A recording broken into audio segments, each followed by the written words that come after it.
Live. Welcome back, everyone. Today I'm sitting down with Mandi. I'm in Bangkok. Mandi is in Australia, in Melbourne, and Mandi is our psychology expert here on the channel. So I want to bring her here to discuss what is the difference between a retail trader versus a professional trader. What are some of the differences? How they think, how they do things, what habits they have. So Mandi, say a few words first, and for people who don't know you or don't know what you do. So I am an active DEX trader. So I've been trading for about, oh my God, almost 20 years. And I also teach and train in trading performance and trading mindset. I'm reluctant to use the word psychology because, nowadays everyone is so, eager to prove us wrong. So I'm not a psychologist. I'm a highly trained coach, and with diploma and so on. So I'm not coaching by the seat of my pants or because I've been trading a few years. I'm really a qualified coach. So Perfect. mhm. So go ahead So, and tell me what's your first thought when you think about the difference between a retail trader versus a professional trader in terms of yeah. the way they think or their mindset. So what I found really interesting, Etienne, so many traders, they come and say, oh, how do professional traders do that? And I just had a conversation with a trader yesterday who asked me, how do professional traders do their money management? And it seems to be this idea that there is this one type of trader who's a professional trader, and they're the only ones who make money. Now, in my opinion, there's no such thing as a one-type professional trader. What I would say is a professional trader, based on the definition of the tax office, is someone who derives their primary income from trading. And what is the difference is really the skill. So even if someone is not deriving their primary income from trading, in my opinion, there can still be a professional trader because they have the skill. Now, so I want to make that really, really clear. There is this really big misconception about what a professional trader is. To me, the benchmark is the skill set. Now, when we talk about skill set, we can look at 3 different areas. We can look at the mindset. Right? So it can be the psychology, which means understanding our behaviors, can be the performance, which means to understand what are the key traits or key skills that make someone perform at the top of their field.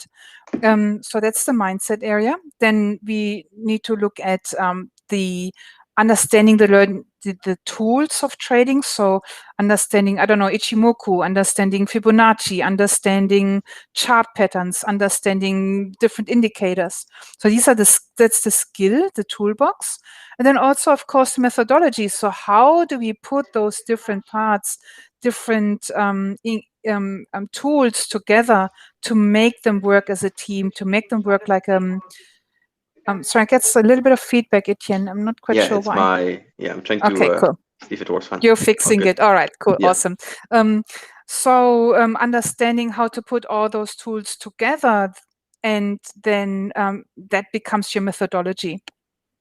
So the main difference that I see between professional traders, so the highly skilled ones, and the ones who don't perform as yet, is which is most of the time the retail traders. But I also have seen traders who work for institutions or for prop firms, and they're not making any money either, so they don't stay long there most of the time.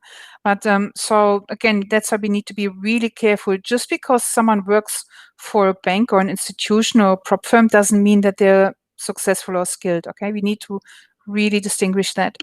So, but what I see the main traits are is that they understand the market environment really, really well. And I want to give you an example. So at the beginning of the week, the market, so I'm talking about the indices, started to come down.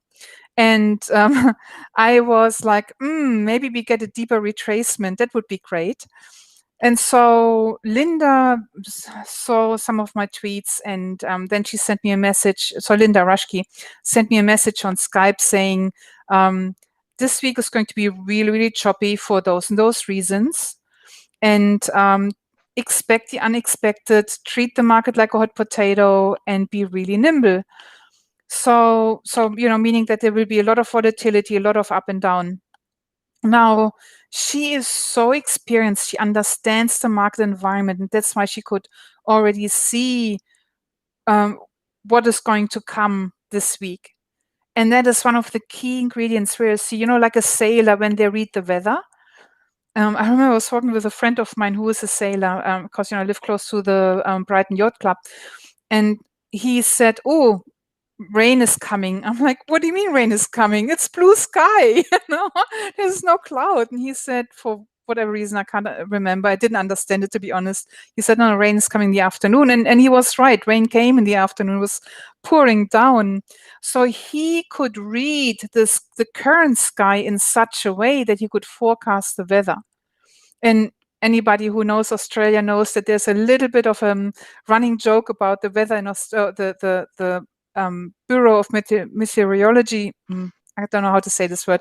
The weather forecast, because we have 4 seasons in one day often. We have the sun, the rain, snow in some areas, cold, warm. You never know what the weather is. And so the weather forecasters get it wrong a lot. But so this guy got it right because he could see based on his indicators what the weather is going to be like. And if you can get that skill in trading, you will be miles ahead of many traders. Does that make sense? Definitely. So you mentioned that professional traders know the market environment better. So how does that compare to the popular advice of just trade your plan and forget about everything else? Like just focus on your plan and trade this, your setup, and then the rest doesn't matter. How does that differentiate? Because you could think that you don't have to know everything about the market.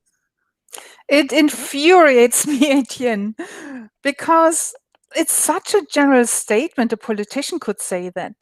It depends on someone's plan. So if you have someone who's a reversal pattern trader and he would just focus on his plan, he would be eaten up alive in the last few years. So it needs to be taken to context. And this is what I saw with a lot of reversal pattern traders. They needed to learn how to be continuation or breakout trader. Because in that market, I mean, someone on Twitter said it quite funny. He said, shorting this market is like following a beautiful girl into a dark laneway, and you leave that laneway missing a kidney.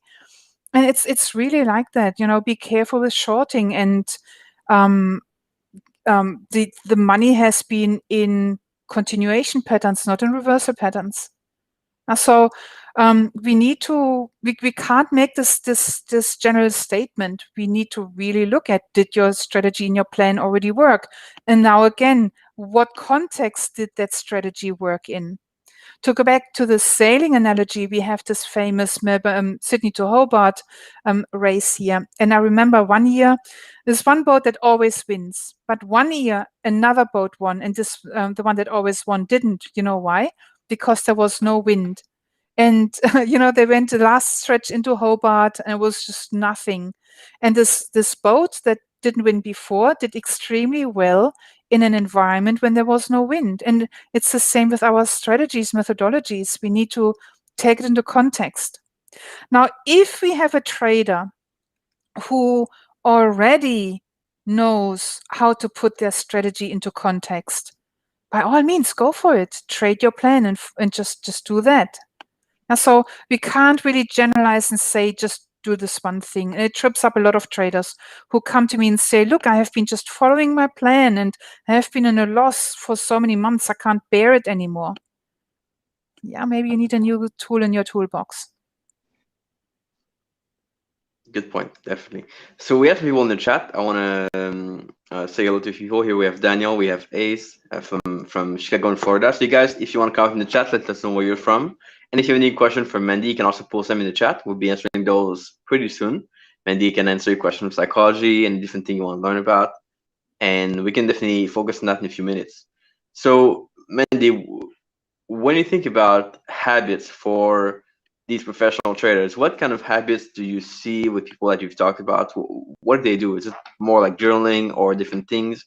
What comes to your mind in that area?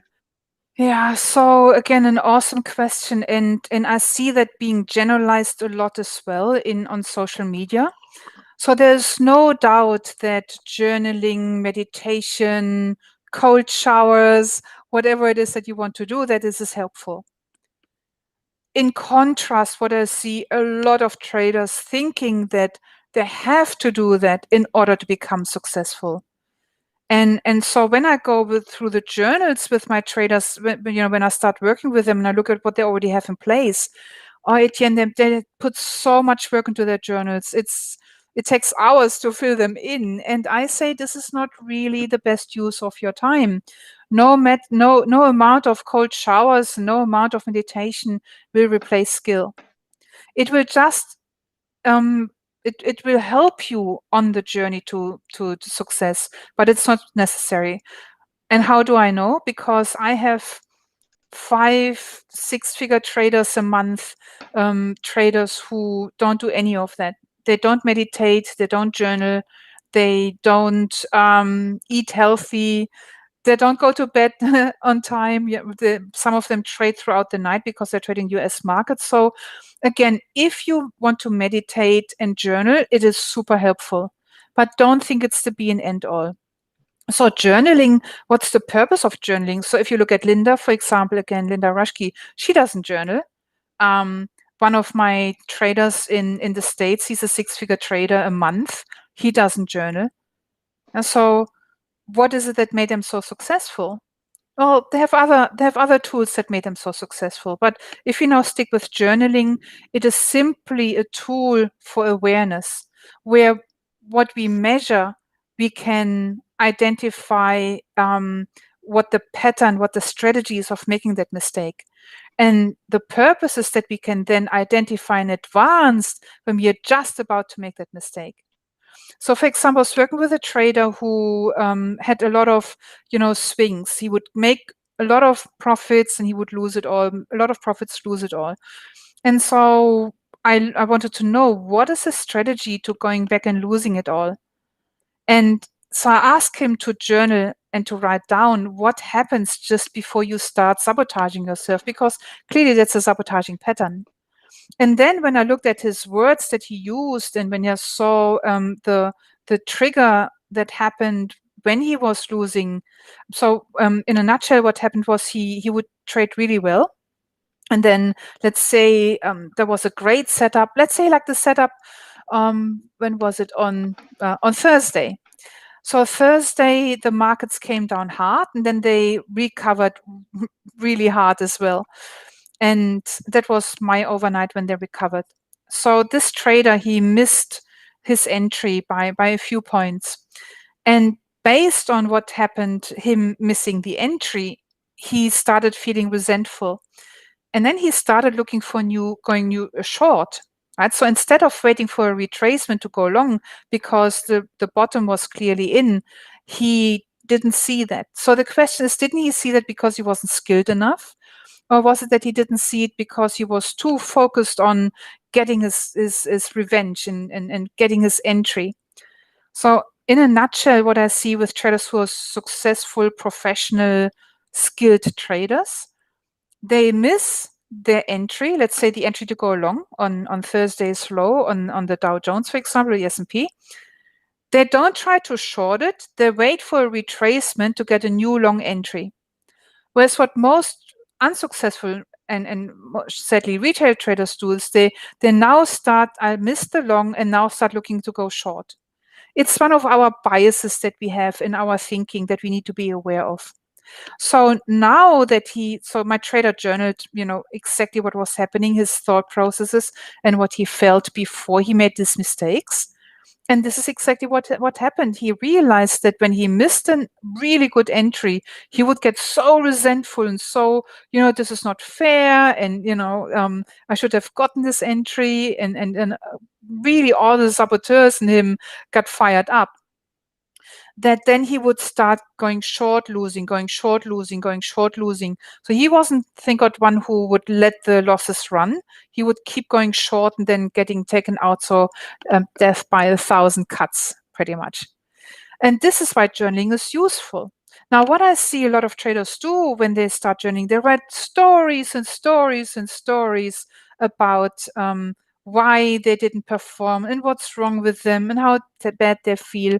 Stories are not helping. Keep it really in short sentences, in bullet points, and give it a rating, so that then afterwards you can go back and you can say, rating number 5 occurred 10 times. And then you can go back and say, all right, so this is the main mistake that I make. This is the purpose of journaling. Yeah. What are your Interesting. insights into journaling? Because I know you also love journaling, Etienne. So what Yeah. is on your Well, end? so Mm, it's really funny because this past week I was looking back on a previous training we've done together like a while back. We've yes. done this for a course we have together for like a long time ago, and I was going back some of these modules, kind of just review them, see what they inside and stuff. And the module on journaling especially was interesting. You teach a process that from Steve Ward that people use to journal for Yeah. performance, and that was really good. But the other thing you mentioned is the fact that for any kind of journaling, people do it for some time, they give up and stuff, and they go back to it maybe later, and then the coach tells them to do it, so they go back to it, but they don't do it consistently anyway. And I think what matters here is to have a motivation or like a goal for your journal, why you do it and why you want to do it. And that's something like you want to get profitable because that's going to stay for some time, but once you get there, you'll forget it and drop it. So I think that's really important. I journal a lot Yeah. myself. I do a mix of to gather data first of all, but also to kind of gather my thoughts and why I took some trades and review them later. But that's just my process, so it definitely Yeah. varies there. And I love that, Etienne, that you point this out, also to gather your thoughts, because my traders, they always have to email me their journals, because it's a very different thing if you journal just for yourself or if you know a third party will read your journal. As you said, it's not only gathering your thoughts, it also helps you find clarity, and when you have clarity, you find peace in what happened. And then, most importantly, another piece that I see traders do, they write the journal, but they don't go into what do I need to change? What do I need to do differently tomorrow? So they keep in the past. They don't create a new future. So, for example, one of my guys was tweeting that he made a mistake, and he said, I should have been more patient. When we say I should have been more patient, we just stay stuck in the past. And when we are stuck in the past, as Landmark Education says it, we then put the past into our future. So, because we're afraid that it will happen again. And when the past is in our future, it's like an obstacle, and we can keep creating that past like a hamster in a hamster wheel. In order to keep the past in the past, we need to create a new future and say, next time I will be more patient, which in this case actually wasn't the case. That wasn't a case of being patient. It was a case of the setup was just not valid in that market environment. So I love journaling because it keeps me also present in the moment, and I don't stay stuck in the past regretting it. And Etienne, that takes me to another skill that I see very successful traders have. They recover really, really quickly. They make a mistake, and I've said it several times. They make a mistake, they feel bad about it, but they recover from it so quick that they leave it in the past and they look for new opportunities in the future. And this recovery rate is a sign of high level of performance in any area of life. So when you're in a relationship and you have a fight with your partner, how quickly do you as a team, as a couple, are able to apologize or to laugh about it and to move on from it? Or do you have someone in your relationship who broods about it for days and weeks on and keeps the relationship stuck? Then it's toxic. It's the same with trading mistakes. It's, in your health, when you're feeling sick, when you get sick, how quickly are you able to get healthy again, recover? When you have setbacks in life, so now we look at mental capital, when you feel down and you feel sad and you feel angry because of what happened, that's completely normal.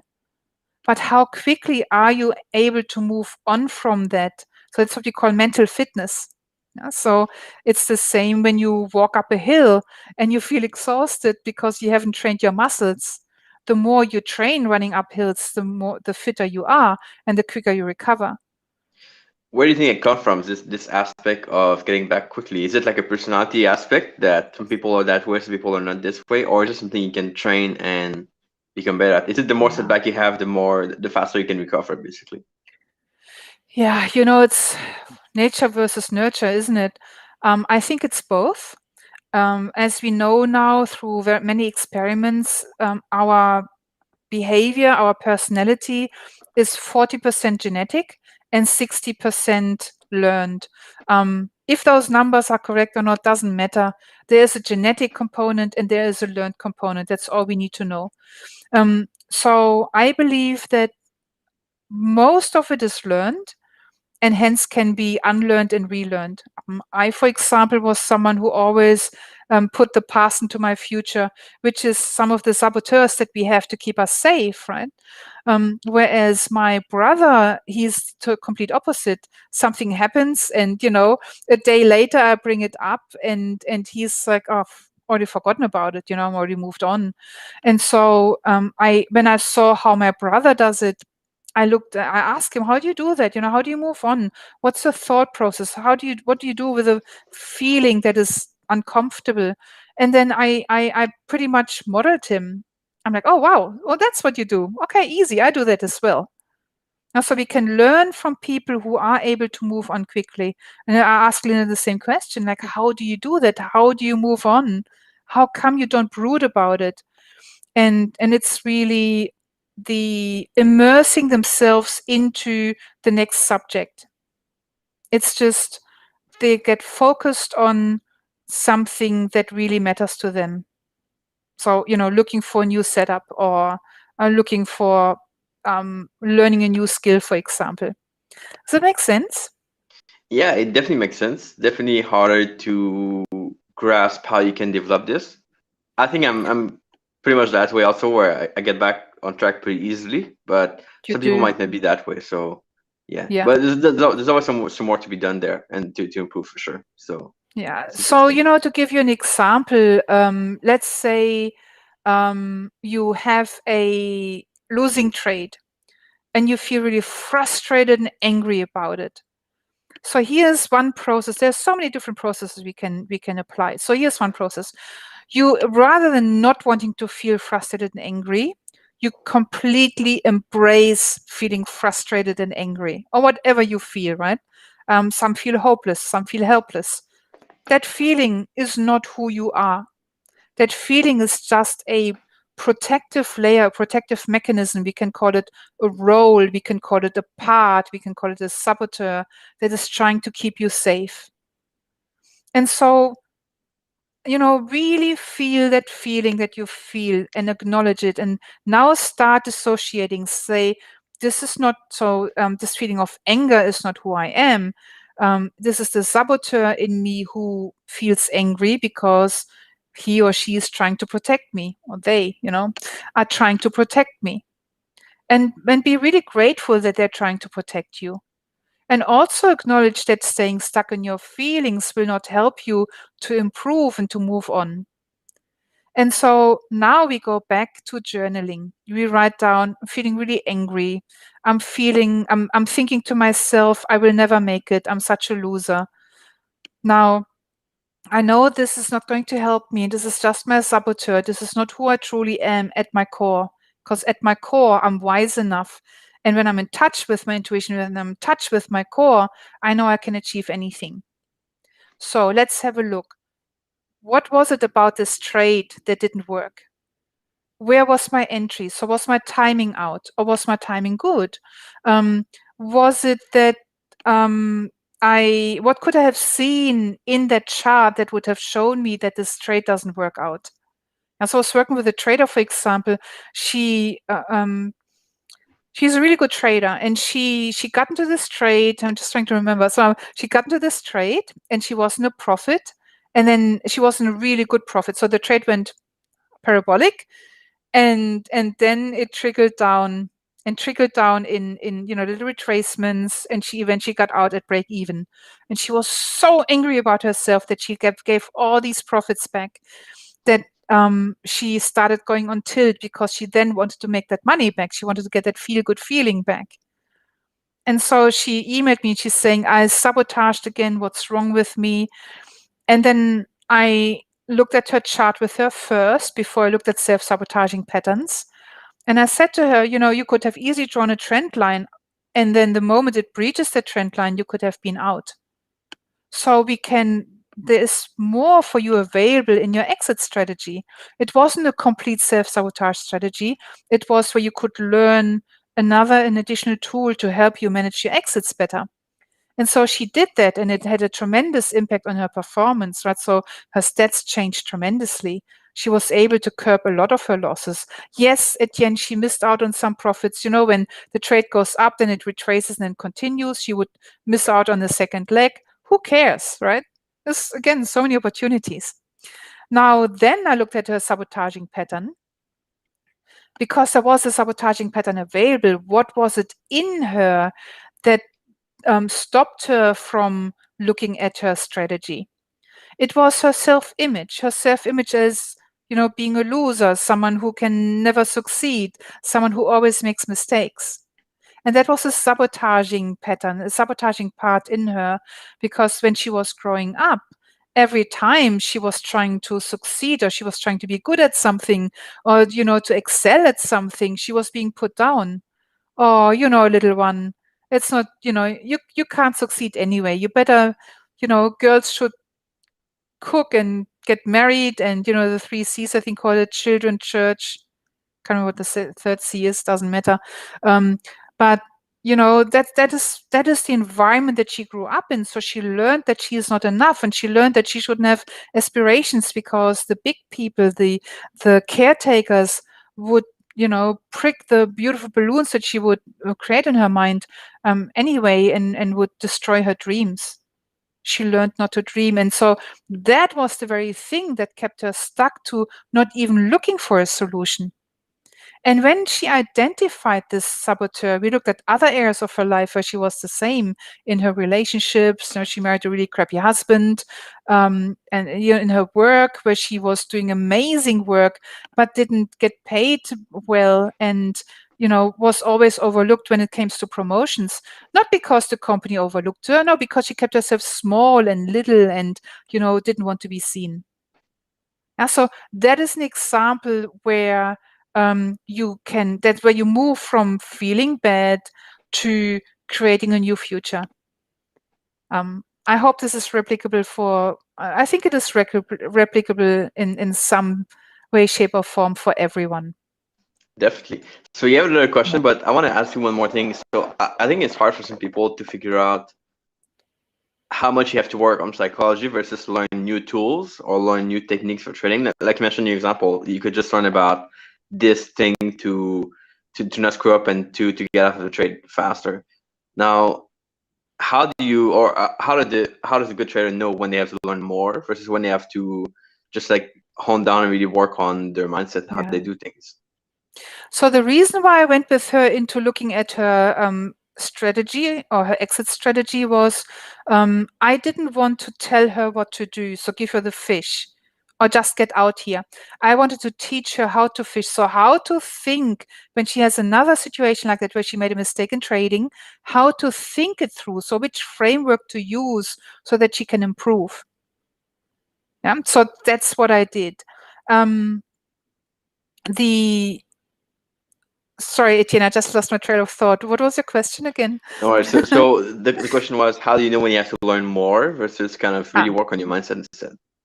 Yeah, so mindset is, Sylvia asked me recently, what is more important, mindset or skills and strategy development? And I said, it's like asking me what's more important, my eyes or my mouth, or my arms or my legs.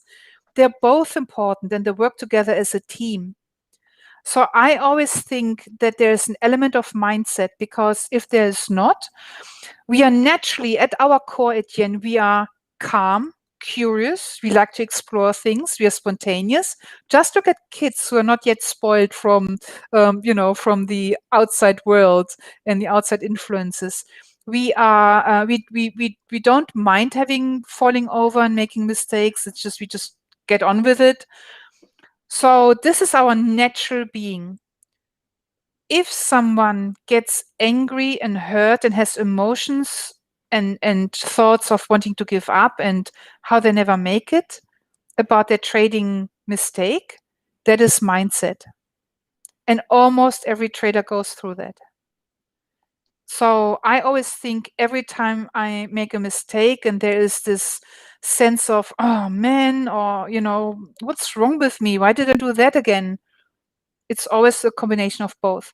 Your mindset prevents you from having clarity and finding out how to improve your strategy and looking at the contrast of when your strategy works, when it doesn't work. But without looking at how to improve your strategy, your mindset is only doing half the work. Yeah, so they work as a team. Did that answer your question? Yeah, it totally answer. So you gotta be top notch at both, basically. Both, yeah. I appreciate that. Awesome. So I want to go to some questions. If you have any question, you can comment in the chat. We'll go in order of them received. So we'll start with the first one, go down after this. So if you have any question, you can just comment in the chat, and Mandi will be able to answer them for Mandi or for me, of course, and we can go through those. Mandi, here's the first question I want to ask you. So this is from Wanamed or something. Or sorry for the pronunciation of the name. Question is, any advice on building conviction and sizing up? I'm fairly consistent with my current size, but whenever I size up, I get stressed, mess up the trade, and take a big loss.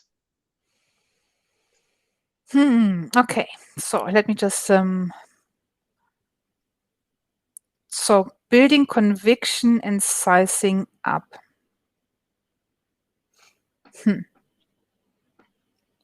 So whenever I size up, I get stressed, mess up the trade, and take big losses.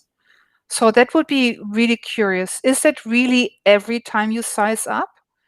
Do you have any statistics on sizing up? So this is when journaling comes in really handy. Yeah. So out of the, how many times have you tried to size up and it failed? How many times did you size up and you did well with it? What is your sizing up based on? Is it based on you having a string of profitable trades? Or is it based on your account has been has increased and now you can size up based on percentage? So this is one viewpoint that I would take. What I would be really curious about. The second question I have for you is: have you practiced sizing up? Now, just because you decide to size up doesn't mean that you can size up. So, for example, when you drive a car and you drive really well when it's sunny and the streets are dry, and then you decide driving fast and it starts raining, you don't realize that the streets are now becoming very slippery, then driving faster is maybe not the right time. So I would practice sizing up on demo. So this is what I did. For example, I would go on demo and trade like 100 lots, something really crazy.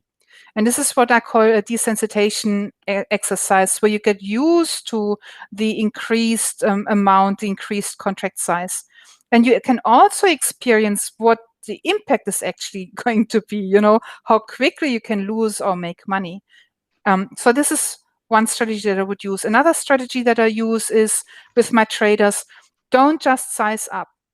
So I can get used to sizing up. And that would look like if you started trading with one contract, put in 1.5 contracts, then go back to one contract, then go back to 1.5, then go to 2, go back to one contract. So start slowly increasing, like you would increase slowly the weight.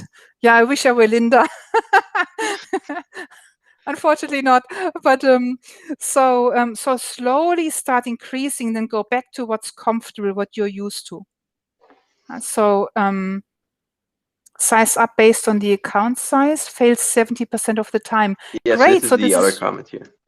Yeah, so this is really good insights, because now I'm curious about that, Wine. And what happened the other 30% of the time? So you have proven that you can do it. in that 30%. What was it about the 30% that worked well that you can now replicate with the 70%? What was different about the 70% when it failed, so that that you now get a contrast, right? So when did it work and when did it not work? Now you have a lot of data on how to size up. I hope this is useful. One thing I want to maybe add to this is also the level of scaling up. Like you can go from, let's say, 1 lot to 2 lot, but that might be too big, right? That might be too big of a scale up. So you got to go progressively. It reminds me of the time when I started to trade for investors. So I went from about like I had like a $5,000 account, and I went to like $70,000 right in one shot.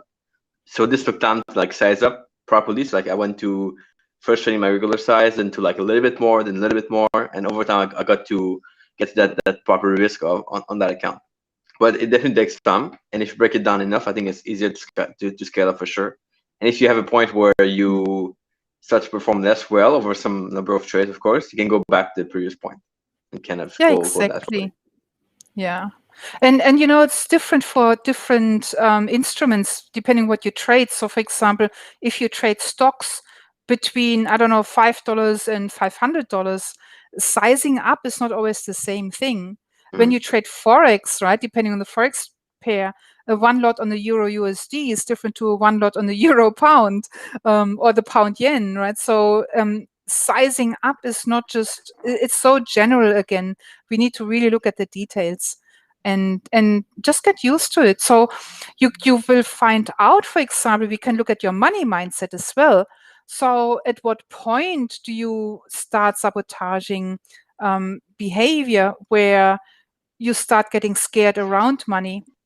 And is that an insight into your money mindset? So I was working with a trader who is a phenomenal trader, and he was pretty much the same like the previous trader I mentioned, where he would make money. So he would reach a certain ceiling, and just before he would break through that ceiling, he would have a massive loss.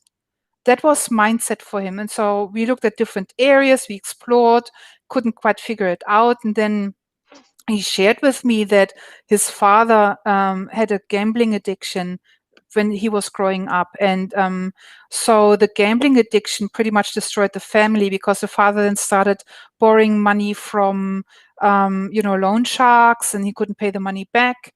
And then the loan sharks started, threatening the family. And it was horrible for this kid. So the child in him had a very negative association with money, and a lot of pain around money, a lot of trauma around money. And so we needed to go down the path of relieving the trauma and healing the trauma around money and what happened for him as a child before he could break through that ceiling. That is not applicable for everyone, but in this case, that was the reason. So yeah, look at every avenue. Look at, is it mindset? Is it skill set, or is it market environment that impacts you every time you increase the your account, sorry, your contract size?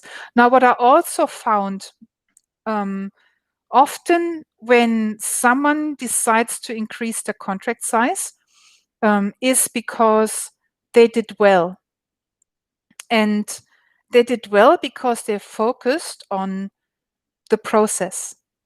Now they see that they could make so much more money when they increase the contract size. And unconsciously or subconsciously, they start focusing on the outcome, and they take their eyes off the focus.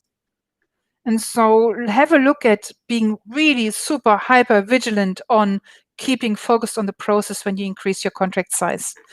And maybe expect that the first few trades you're going to screw up. I saw that so many times. My traders say, I'm going to increase my contract size. And I'm like, go for it. Email me straight away if you have some insights, because I know most of the time they're starting to have a really bad trade because they took their eyes off the process and they become outcome focused, and they want to make it work. So that's, yeah. Interesting. I'm not sure if Colin here wanted some feedback on this, but it says, over 1 year, I lost 30,000 USD. I have 2,500 now. I slowly lost. So any advice on this, Mandi, when you slowly kind of erase your account and how to get out of it? Ooh. This is so disheartening, isn't it, Colin?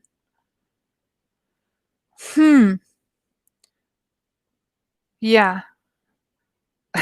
So let's start again through the framework. Is it mindset? Is it skill set? Is it methodology that suits the market or not? So first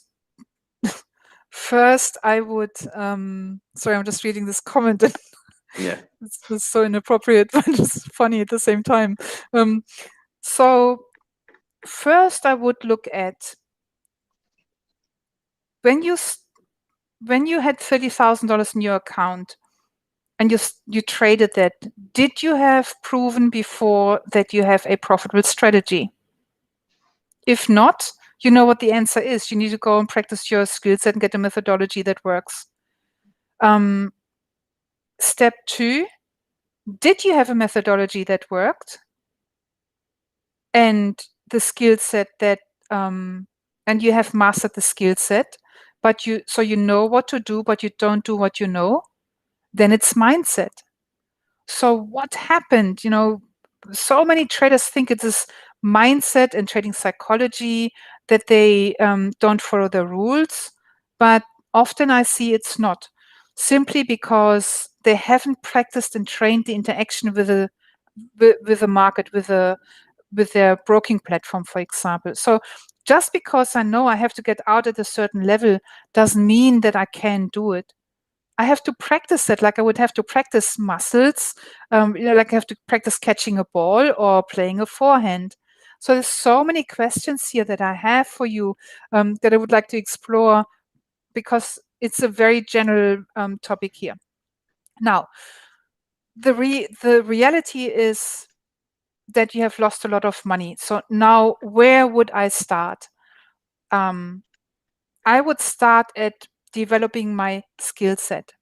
So let's say you trade a chart pattern reversal system, or let's say you trade a breakout system. That's maybe better in this market.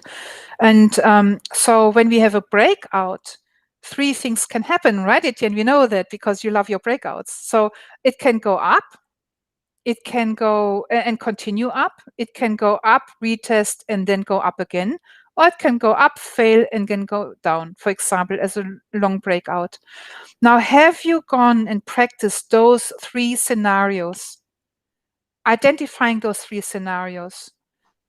Because in hindsight, it always looks easy, but go back and look at when the trade broke out and then failed, how could you have seen that it fails?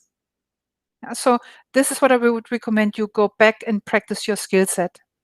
That's where I would start. That by the way is an awesome advice. So you go and look at different scenarios for your trades. And I think that's something that everyone can do in practice for sure. So any trade possibility can have different scenario for it. So if you practice each scenario, then that's I think awesome advice. So I appreciate that, Mandy. Thank you very much. That's awesome. Here we have a question. Let me just go back.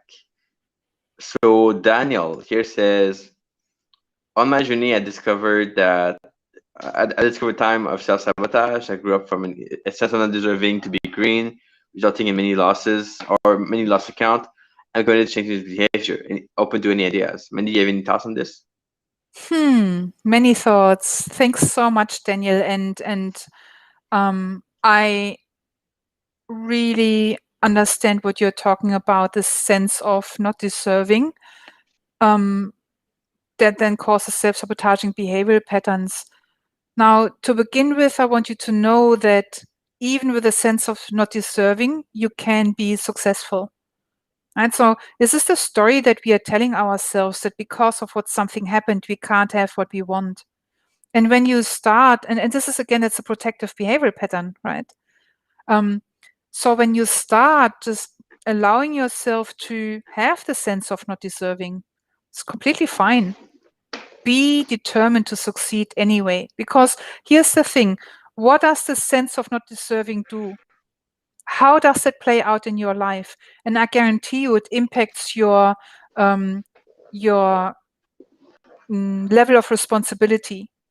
your level of being focused on the facts and figures.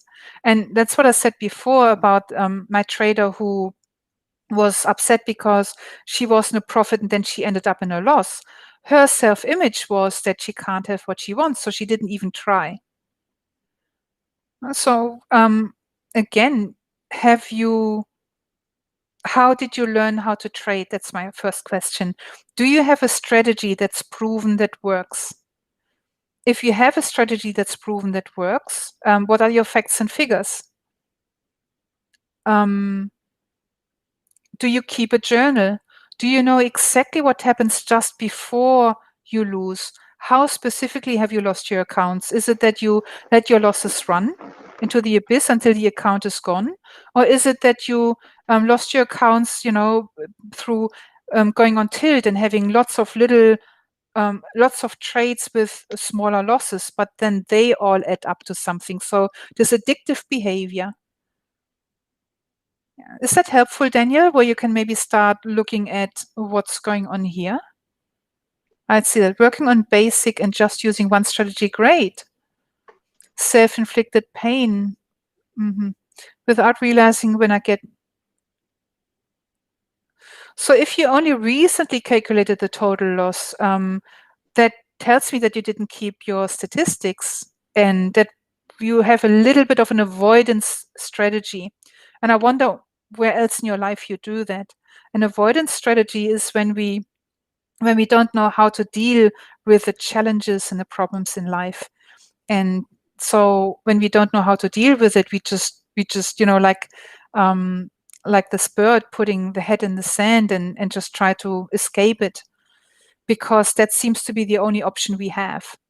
So that's the flight response, right? The hiding. So really the first step for you is going back through your trades. That's what I would do, Daniel, if I were you. Go back through your trades and look at maybe beginning of this year and look at your losing trades. And from all your losing trades, have a look at how many of them did you exit your strategy, exit your loss based on your strategy. So how many of your losing trades did you exit your loss based on the strategy? How many of your losing trades did you not exit based on your strategy, but you exited earlier or later? Now go back and look at what would have happened, how would the results be different if you had exited your losses based on all of them based on the strategy, or all of them not based on your strategy, so that you get a contrast, you get some really good insights in the timing of your exit and the quality of your exit. So there's so much you can do, Daniel. It's just just knowing where to start. I think that's the challenge for you. Be not deserving. None of us are deserving. Etienne is not deserving. His girlfriend told me he always eats her desserts, right? So I'm definitely not deserving. I have done so many stupid things in my life, but yeah, we don't need to be deserving to succeed. I hope this is helpful, Daniel. Good point. Good answer. Here's a question from Mike in Canada. So Mike is saying, basically it's a two-part question. So he's saying that he has a template that he's following, and if he follows it, he's going to be successful.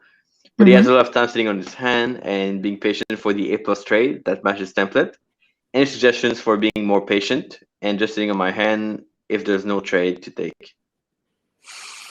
Yeah, see, that's again, it's an awesome question. Thank you, Michael. And I'm in two minds about this again.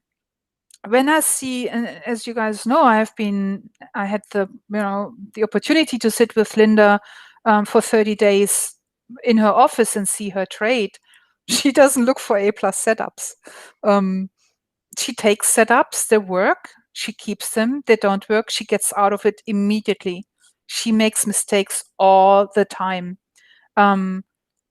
Sitting on your hands, can't you do something useful with your hands, like doing the dishes or cleaning the house, or I don't know, go shopping for your neighbor?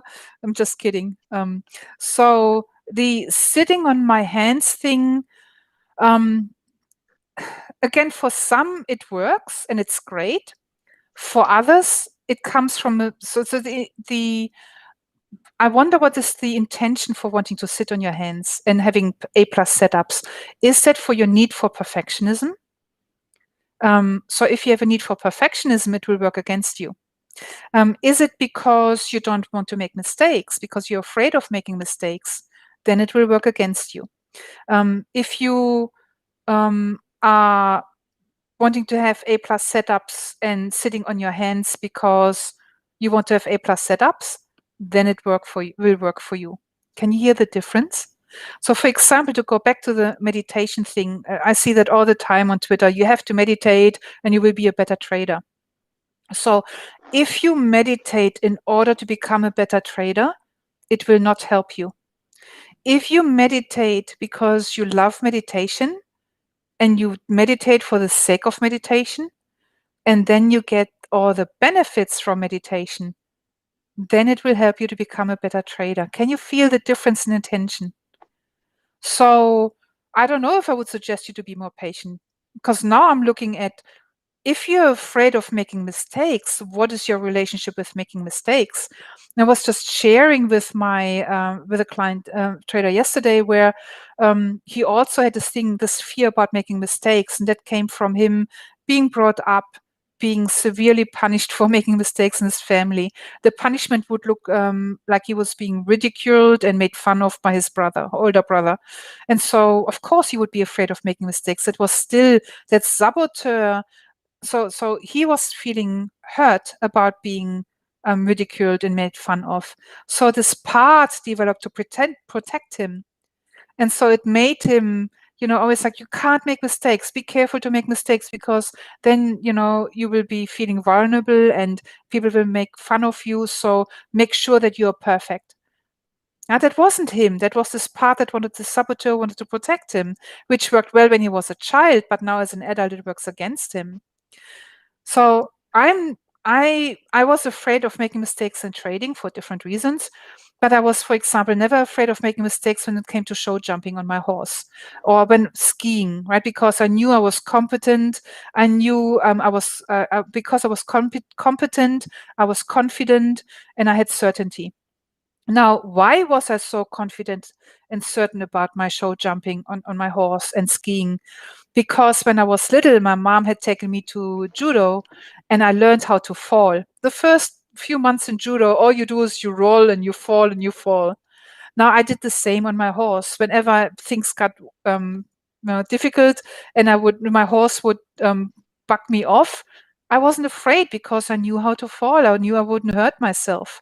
And I did gymnastics on a horse. I forgot the English name, voltigieren, it's called in German. So where, when the horse is in a circle and you just stand on the horse and you jump on the horse and do crazy things. So I also knew, based on that previous experience and those skills that I had developed, that again, I can always jump off my horse and I will land on my feet, or I will roll off. So take that into the context of your trading.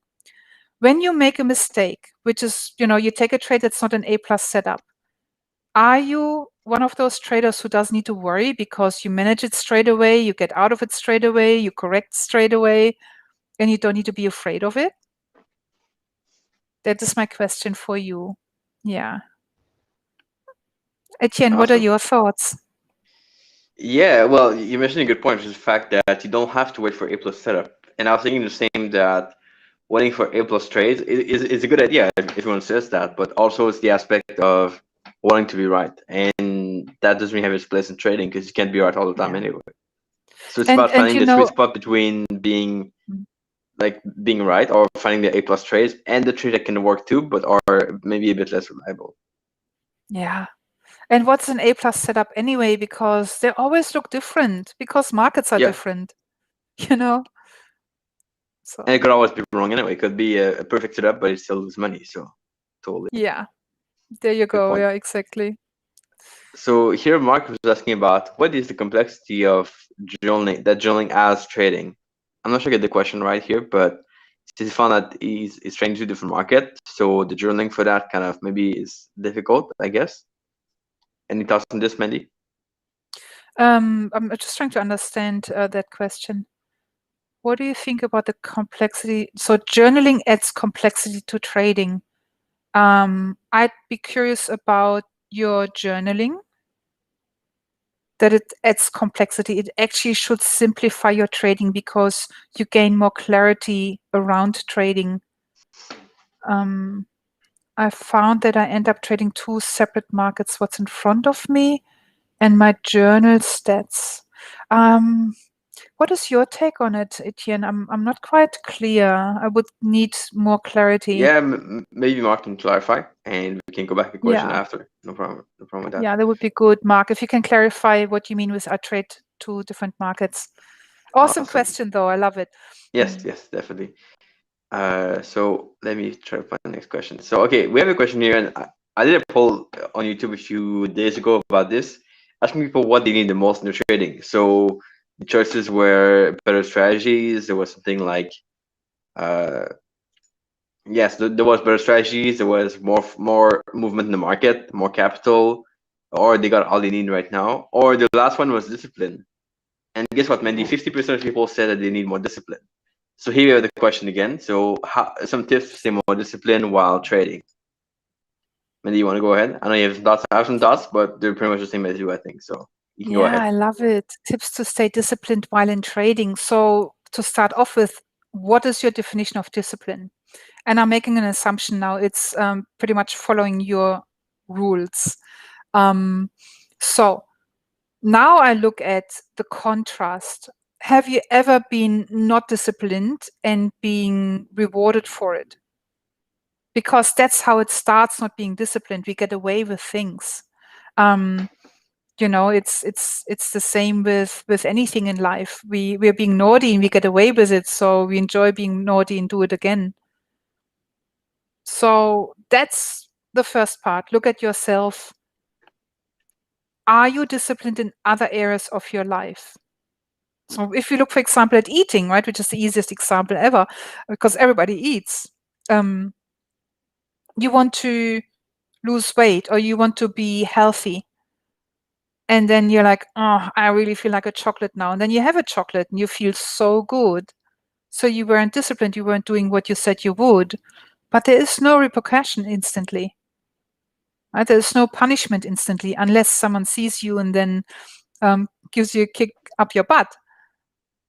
And so we are being trained already in our environment that it's okay not to be disciplined. And how many times do we hear that? You know, when someone says, I wanted to go to the gym this morning, I didn't go. And then someone else says, it's okay, you can go tomorrow. No, it's not okay. You broke your promise to yourself. It's not okay. So that's where it starts. Make little promises to yourself and learn to keep them. Because being disciplined is not something that you can do just because you have a Post-it note on your computer screen. Discipline is a muscle that needs to be practiced and trained. Are you doing that? So, for example, I've been working with a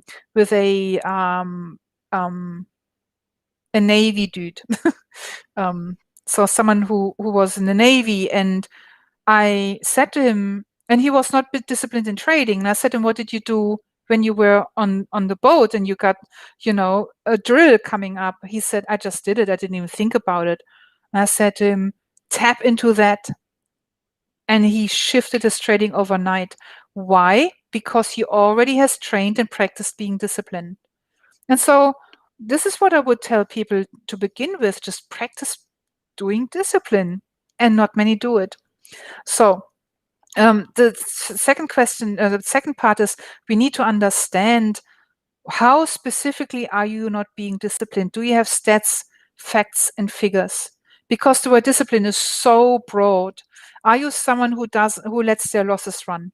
Are you someone who micromanages their trades, so gets out too early and doesn't let his trade run into profit? Are you someone who is jumping into trades too early, so the fear of missing out? Are you impulsive, compulsive in your behavior?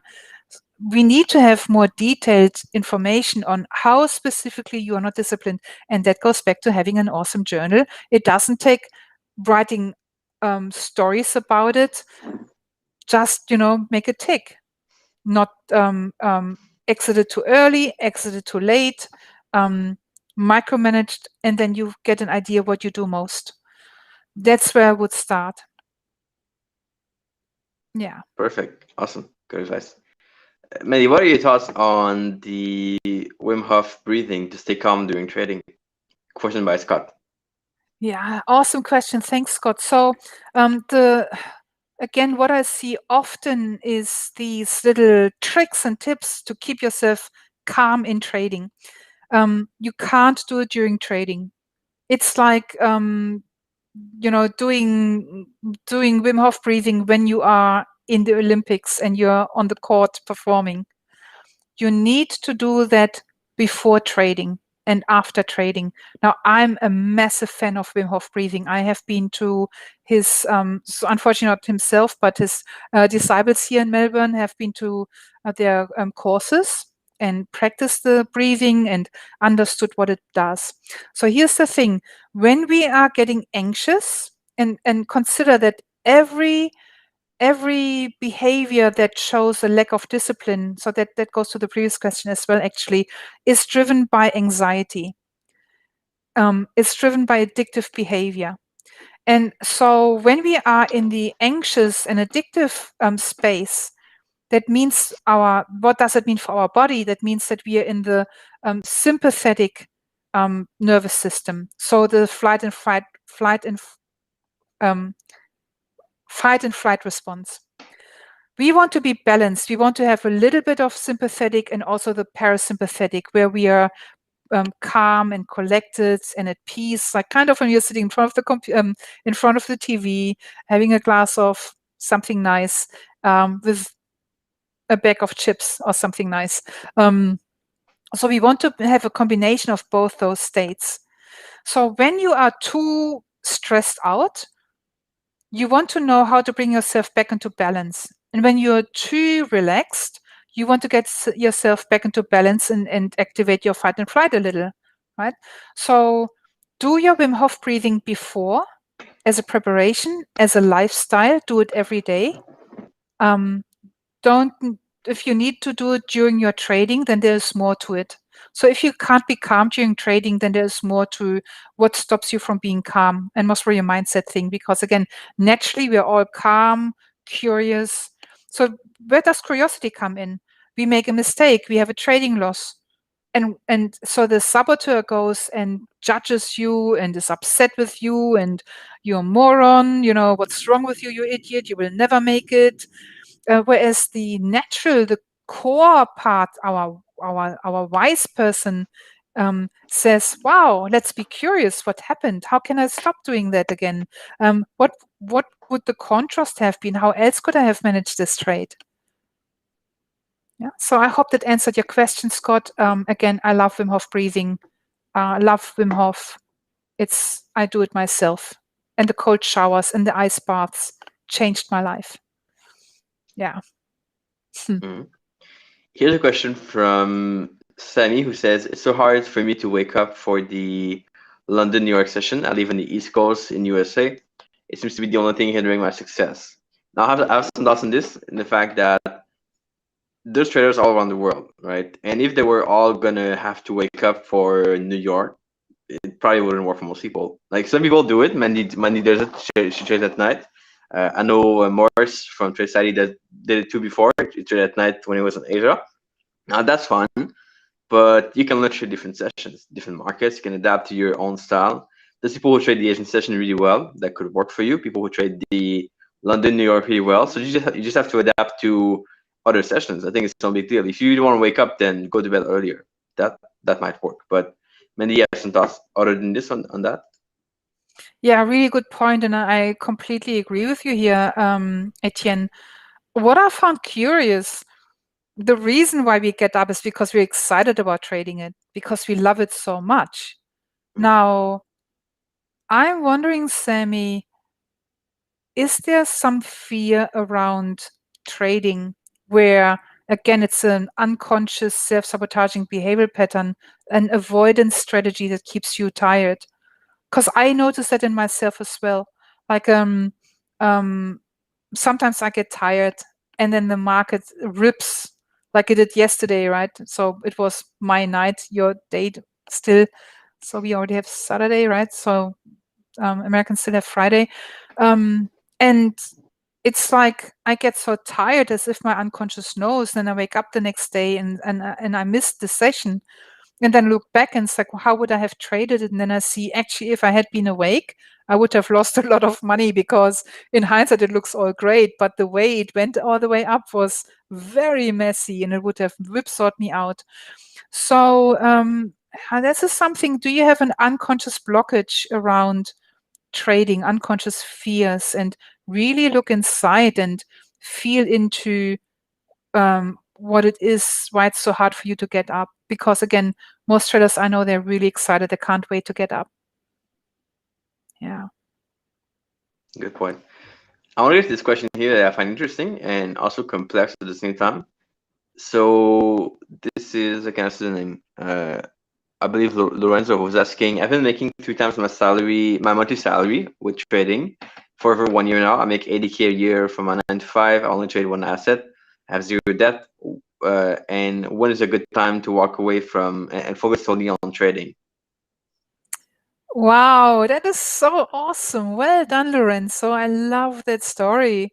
And you know what? Good on you for still being in your job and being really mindful and responsible around when is a good time to become a professional full-time trader. So again, the question is, do you have dependents?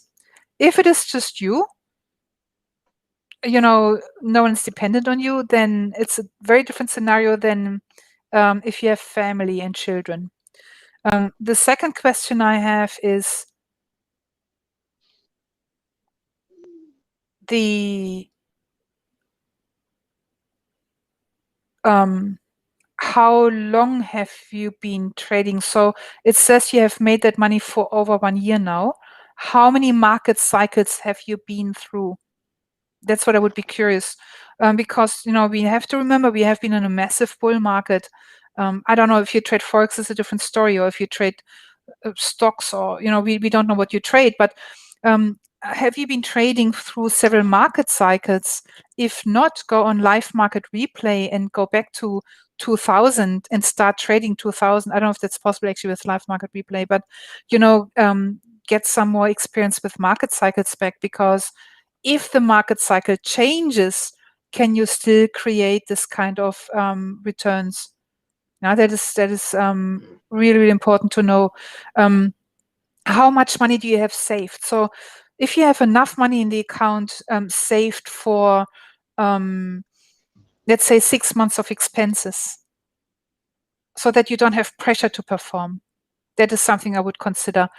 Also your age. So if you're in your early 20s, for example, for you to go back and get a new job will be much easier than if you're in your 50s and you want to go back and find a job after that maybe hasn't worked out your trading. Because what I also found is really interesting, how many traders perform really well when they have additional constraints, like another job or something else, and then they get rid of the constraints because they say, well, if I could do that full time, I would do so much better. And then suddenly they don't do as well anymore. It's like they needed the constraints to actually perform well. So yeah, that's the considerations that I would have for you. I hope that's helpful. Definitely get enough savings and have a plan B.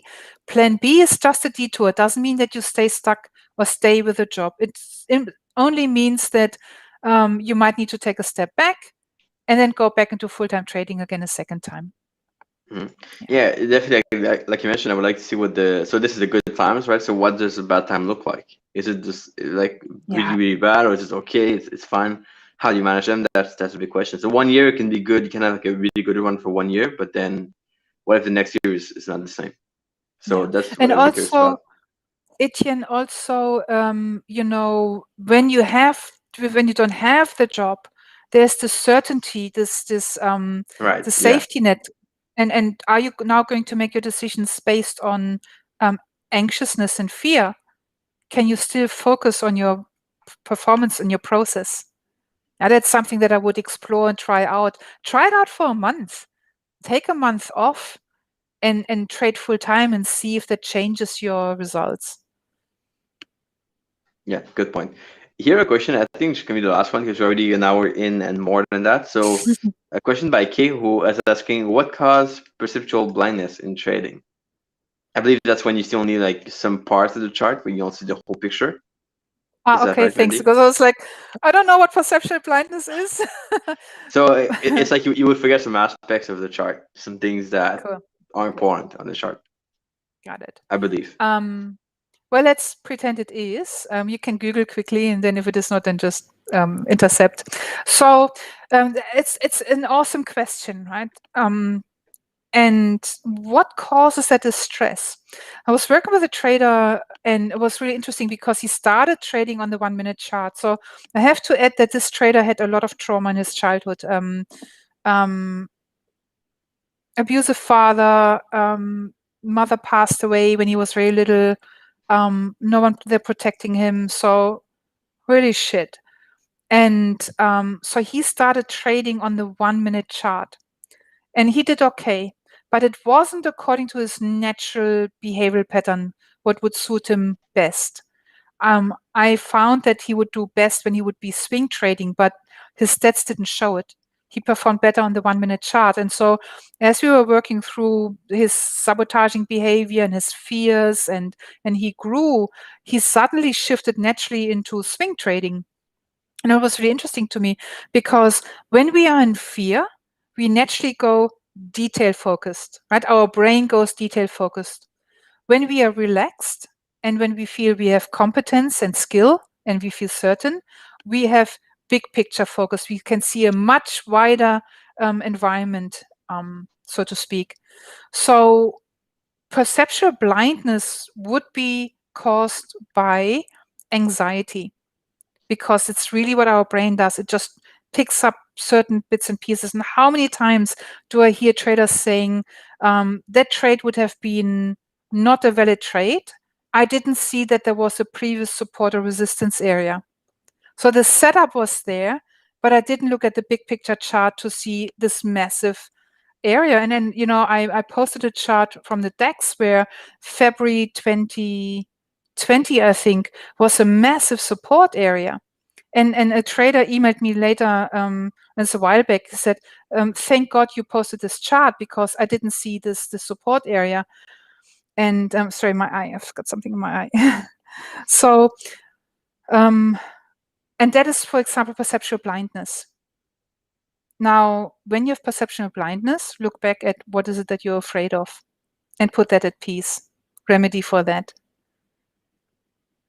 Yeah. What are your thoughts, Etienne?